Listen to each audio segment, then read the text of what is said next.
Welcome to Tenor Tech, where I solve the problems you didn't even know you had.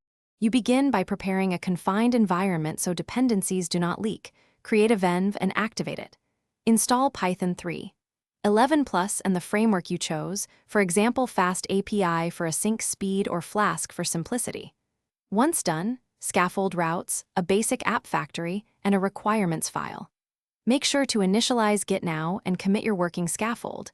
This saves time and gives you a rollback point. You will iterate from this reproducible baseline. You now implement the core.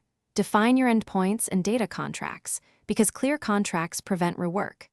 Connect an ORM like SQL Alchemy and create migrations with Alembic so schema changes are versioned.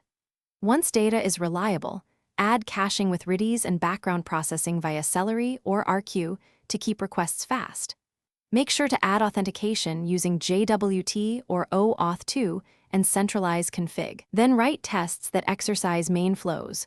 Automated tests catch regression. You finalize by containerizing the app and wiring up continuous integration so builds are repeatable. Push images to a registry and deploy with health checks.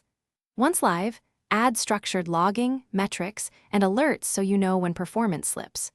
Run load tests and configure graceful shutdowns to avoid losing requests.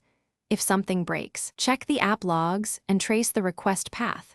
Correlate request ID across services to isolate the failing component quickly, then roll back if needed.